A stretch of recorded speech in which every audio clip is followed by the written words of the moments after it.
Good day, everyone. Richard Cowperthwait for Northwest Access TV. Thanks for joining us for another show. Happy to have St. Albans Mayor Tim Smith with us today. Hello, Richard. Mr. Mayor, good to see you. Likewise. Well, let me start. I should know, we're taping this show on Thursday, September 7th. Just went down Lake Road, which I do pretty much every day, and well, I'm impressed. See, this is a big apartment project by Midas Plaza underway. Yeah, they broke ground week or 10 days ago. Wow. And moving forward. Talking close to around 70 units or so? 72, yeah. It's a moving target. I can never remember, but 72, I think. Huh. Owner is Grant Butterfield. Yeah. Grant's same owner for part of the project on Maiden Lane. Yeah.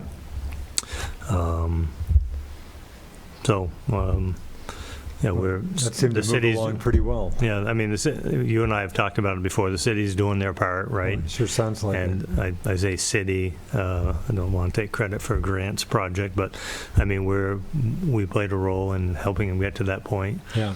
But you know, for the legislature and their legislation of S100, it doesn't give us any credit. You know, they'll still go about their way trying to push some housing, inappropriate housing, in my opinion. I know you weren't happy with what the legislative move to free up on, make it a lot easier to do duplexes. Yeah, a duplex. Any place can be turned into a duplex. Is that right? It's that open? Any place? Yeah, any place with you know, you got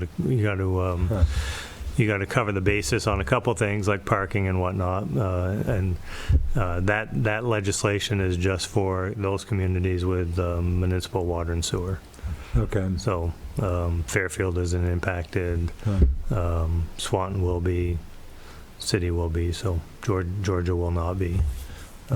So it's and I know South Burlington was not in favor of this as well. I think it was a knee-jerk reaction, as I've said before, in coming up with a solution for the housing. Yeah. And once again, there'll be potentially another 32 senior housing down on Lower Newton and the Fonda site. So that's. Oh, is that right? Is that pretty firm at this point? I'd say it's pretty close, 80-90%. Wow. And senior housing? Senior housing, yeah. So right there's another 30 if you count what we did on Maiden Lane. Wow. There's 60, Grant 72, so you're up to over 160 units that the city's moving forward with, and there's still more being discussed. So. Interesting. And with the project on Lake Street, I saw how it was parceled out, but a few of the units are for homeless people. There's just kind of a variety, or there's some market yeah, rate, no, to get certain dollars from the state, you have to carve out some homeless housing, and we've had to do that on Congress Street, the former building owned by. Actually, I don't know if that one was owned by Bob Farrar or not, but the red building is one of those places that is carved. There's 3 homeless set asides there. Interesting. And speaking of whom, homeless, I guess people come up to me every once in a while looking for a few bucks, but again, some homeless people around. You see some people camped out here and there around. Yeah, no, city police are aware of some encampments throughout the city and town. Some of those choose to just keep to themselves and do their thing, and the city police have not moved them along. But there are some that we had a discussion with the police department relative to some activities, like you said, panhandling. Yeah. We had some robberies, if you will, on Main Street a couple months back. Right. Physical encounters with others. So we had that conversation with the police, and they're trying to work through those, but they know who many of the individuals are and keeping an eye on them. I mentioned this before. It seems like the only time I hear this reference is on WVMT once in a while, but every month or so there'll be a reference to, Rutland and St. Albans highest crime rates in the state. I mentioned that to you before, but I mean, nothing. Yeah, no, it's that was just brought to my attention again by Mr. Levy. Oh, yeah. He and his wife Ann had found it in something or on a website. Yeah. And actually, I spoke to Mr. Levy about it yesterday for an extended period of time. And, if you look at that list that came out with Barry being number 1, St. Albans, it's all the shire towns in each county, right? It's those communities that, they're being judged or ranked by the zip code. So if you look at St. Albans zip code 05478, and includes some of Georgia, some of town, some of Sheldon, some of Swanton. Is that right? So they hook it onto zip codes, right? So so it's a more expansive area than just the city of St. Albans. It's deceiving, to say the least. Yeah. We're debating whether do we draw more attention to it by responding to it, or just let it slide. But we are in total disagreement on what those numbers are. Interesting. And the other thing that they don't weigh is violent crimes. Yeah. I think a lot of those that are on the ranking are more property crimes. Car break-ins or theft items. Bikes and four-wheelers or whatever the case might be. Right. It's not like Burlington is in the 8th place. And if you look at the number of murders they've had and shootings and all that, how does Burlington position itself in 8th and we're in 2nd? There isn't much logic behind how they got to that point. Heard, I guess it was on VMT this morning, just in headline, I guess, a St. Johnsbury dealership, six pickup trucks. Some folks got in there and took off with 6 pickup trucks. That caught my attention. Oh, I didn't see that. I'd like to think they didn't leave the keys in, but they hot-wired 6 pickups, but that's a pretty good haul. Yeah, especially depending on the pickup. I mean, pickups are, I guess, 60, 70, 80,000 up, maybe more. Yeah, talk to my friend Mr. Handy. That sounds probably about right. Yeah.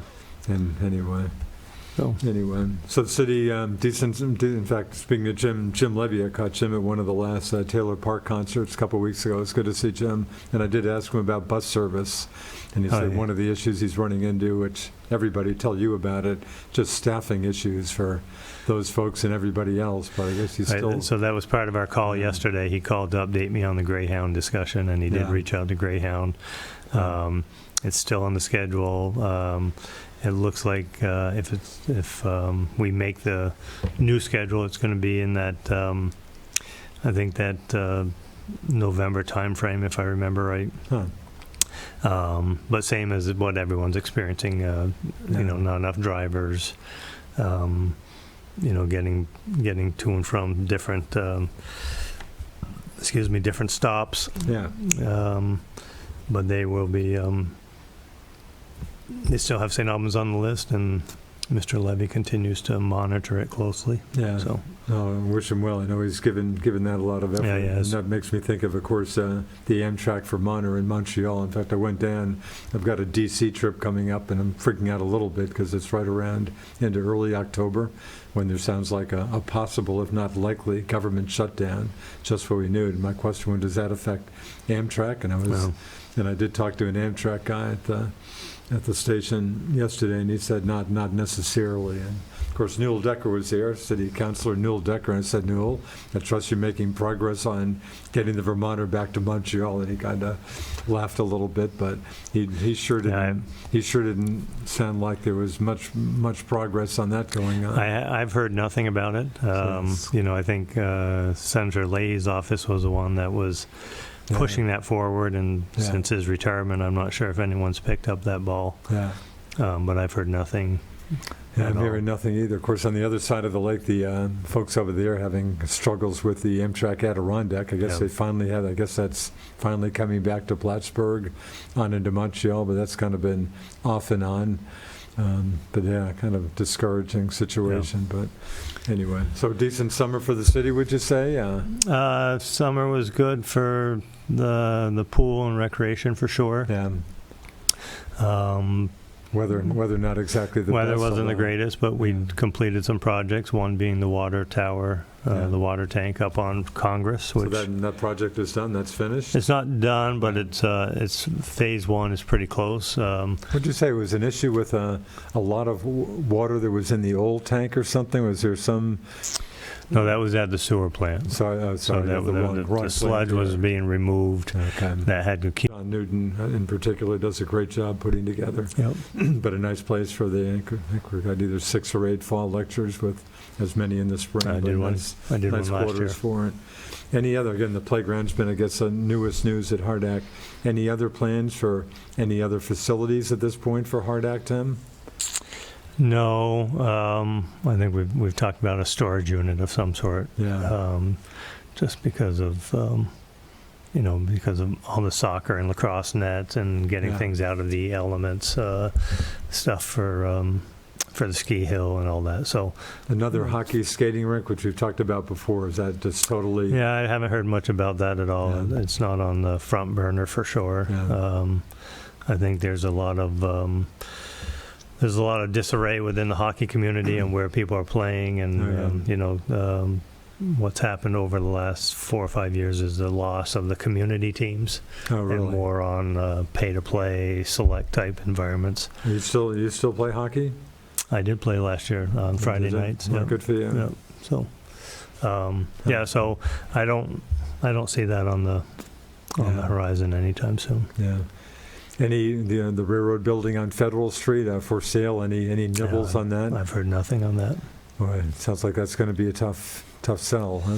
Yeah, I mean, you're dealing with, like I think I shared 2 parties. You have Genesee, Wyoming, and then Canadian National. Is that right? Canadian National owns the land. Oh, really? And Genesee, Wyoming owns the building. So that makes it a little tougher to deal with. Yeah, you got a little more difficult negotiation that has to happen. So. And what about Gil-Tabor Complex, the U.S. Customs and rumor has it there Services? was a contract on it. I haven't heard anything more on it. If it did finalize, the intended use was going to. The new intended use was going to face some hurdles moving forward, just for the type of use didn't necessarily fit with the type of building. Yeah. So there's that's the last I heard. I haven't followed up on that one recently. Yeah. But it does. A very side note is it having it vacant or soon to be purchased. The parking lot is huge for the Steeler football program. No, it helps the Steelers anyway. It helps Steelers, helps it alleviates traffic issues on South Elm. And does that parking lot stay? Seems like I see that blocked off at times. Is that open all the time? It's been open since they left. They do keep it open. There used to be a security booth there, but with no gate. So, and there's a bridge that crosses Stevens Brook. So families can park there and just cross the brook. And like I said, it gets cars off Lower Weldon and South Elm, and makes the neighbors happy. So very minor piece of the puzzle. Yeah, I played some tennis this summer. Even had some 5:30 tennis times with my old friend Claire Langevin. That was she's a nurse at NMC, and that was a good time to play. But Hoden Park, that's in the plans to spruce up Hoden Park. We had a presentation on that. Some outreach was done to neighbors, see what they're looking for. Nothing too extravagant. It sounds what the response was that we heard was keep it simple. A walking path and a few other amenities. I know that the tennis court space, there's a lot of advocacy for pickleball, much to your... I bet. Yeah, one of these days. In fact, I feel a little bad. Tennis seems to be out of my life. I'm playing some golf at least, but one of these days I'll probably flip over to pickleball. It hasn't happened yet, but it's hugely popular. It's the burgeoning sport. I know... and I'm sure pickleballers would love to have, because I know I see them at Barlow once in a while. Yeah, and I know... your friend Brad Furlan is a little hesitant to make that switch as well. He's Brad's still very good. Brad is a varsity tennis player. I'm JV, and that might be giving me too much credit. Yeah, he's very reluctant to make the switch to the pickleball. Yeah, but so the tennis court, will they be resurfaced? Is that part of the plan? And the basketball? I think they're going to be torn up altogether. Yeah, and tennis courts have gotten a little shaky. A new surface laid across the entire thing. Interesting. But what the makeup is still, I think, under discussion between basketball, tennis, and pickleball. Yeah. How do you accommodate all three of those? So that's one of the ongoing discussions, I believe. Right. Tim, with your Franklin County Industrial Development Corporation hat, Beta Technologies, there's some, and actually that makes me think of Belly. I don't see the Belly sign at the old Energizer plant. Belly has moved out. They're gone. That's so, what I figured. Beta, I don't think Beta has moved forward with that space on doing anything. They've been focused more on the testing outside, and they've constructed some, I don't know, their test rooms, I guess, if you want to call them that. But I did get, not so much for here, although I did speak to my contact at Beta, and he said that they are moving along well here, and when he's up, he'll show me around. But they're still building their new headquarters by the airport. Right, and so that's what I was going to say. I think on September 26th, they're having an open house. Oh, really? At that site, and I don't think it's completed totally, but they are doing an open house. So it'll be interesting to see. I mean, that project in itself has been impressive, just the way that they were able to pull it together. Because they had and they ran across South Burlington zoning regs for a while on the parking issue, but that was resolved, I guess. Was resolved. Where had that not been resolved, I can just imagine the governor weighing in. But that piece of it too was, I mean, they rolled the dice and they ordered their steel and everything else long before they had the okay, and so they were able to hit the ground running as soon as they got the permit. So the head honcho, who's an Underhill guy, is Kyle Clark. Kyle Clark. You've met Kyle, I assume? I have not. No. Oh, really? I've met many of his team, but I haven't met Kyle. Interesting. Former hockey player. Oh, is that right? Yeah. One of my best friends up here, a fellow Dookie, who was at the with another Dookie friend, was at the Duke Clemson game. Big win, Dookie, big win for the Dookies. But my friend Roy Talon in Underhill, former longtime IBM guy, knows Kyle. Just raves about him. Sounds like, I guess he's an Underhill resident. But anyway, so Beta sounds like you're looking for a decent future in St. Albans down the road. Yeah, for sure. Yeah. For sure. I would just add that not everyone feels the same way about Kyle, because he wanted to put an airstrip in his on his property. Oh, is that? No, maybe I did. I think some of the neighbors pushed back on it, but I guess I didn't see it. Maybe one story about that. Yeah. So interesting. But to your point, no, everyone speaks very highly of him. That's been and I haven't met him, but everyone can't say enough about him. Yeah. Tim, you've talked before, again, FCIDC, just a labor shortage that seems like everybody's facing with, and your hope, or, one solution to that would be just to get some of the commuters from here going down to the Burlington area. Exactly. You make any progress, any particular, you talk about it and stuff, but I guess you never know, right? Yeah. I think there are some examples at City Hall. There's two examples of individuals who are now working at City Hall who did work in Burlington. One was downtown Burlington, so she's been quite clear. It's been a great improvement, quality of life improvement for she and her family. I bet.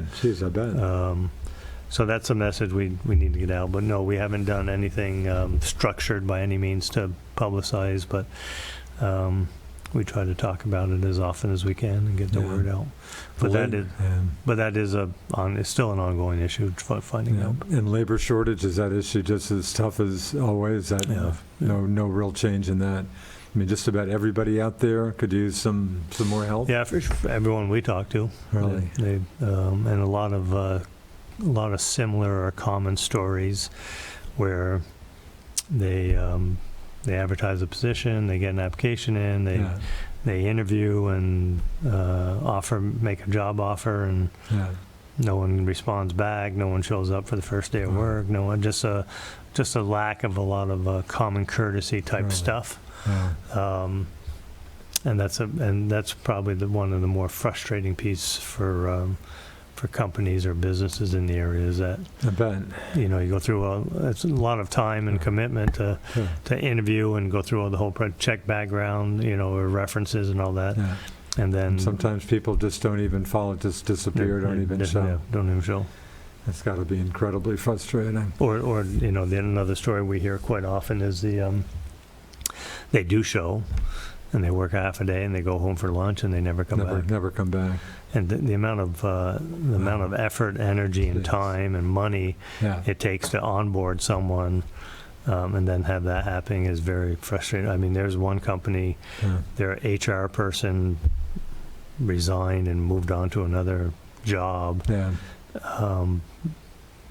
Mainly that she was just burnt out. I mean, you're always you're spinning the wheel all the time, just trying to find help, and then have certain people not show. I mean, it's just very frustrating. And so she got burned out, and went into something that was not nearly as frustrating, I should say. Right. City's still in the movie business with the Weldon? Still are, yeah. We need to... Have you seen Barbie? No, I didn't see Barbie. I haven't, but it's funny. All my friends that said, I have no interest. All my friends are saying, hey, Richard, a great flick. I haven't run into one person who said, don't go near it, but I haven't. Still at the Weldon now. My wife's seen it twice. So she obviously liked it. She loved it, yeah. She thought it was great. But yeah, I did see Oppenheimer at the Weldon, which that was a good, very, very good flick. Yeah, that would be my next one I'd see. Yeah. But again, so the city's basically still in the movie business. Still in the movies. We need to, we need to figure out the next steps. And ideally, you'd love to get someone to take command of running the theater. and do a more of a Essex cinema sort of structure with some live music and that type of stuff. Yeah. But in the meantime, we're just doing movies, and I think it's moving along well. Yeah. Downtown, I know we lost a restaurant or two with actually the mac and cheese place is just about to open, but downtown you think faring reasonably well, or? Yeah, it's to your point, mac and cheese and the Mexican restaurant up in the shopping center. I've been to the Mexican restaurant, good, decent place. Yeah, so those are nice additions for sure. Yeah. We do have what used to be this dance studio. Actually, I think there's another. I think there's a gymnastics school going in on Main Street. If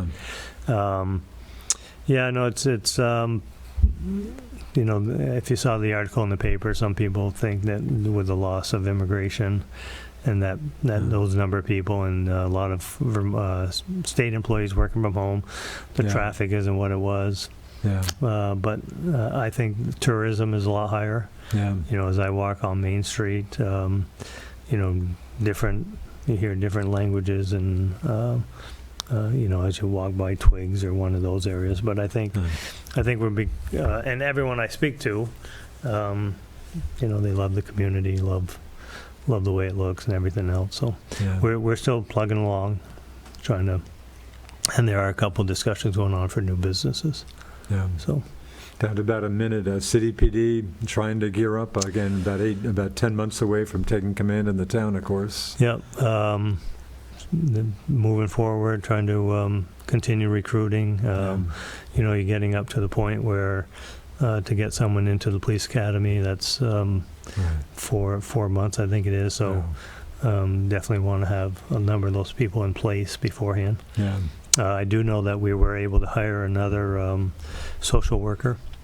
So 2 years ago, we had put it on the ballot to allocate $100,000 for a new social worker to be embedded with the police. Huh. So as they come across mental health issues, that these people, those individuals, the two of them could be called upon to assist the police in de-escalating some issues or conversations.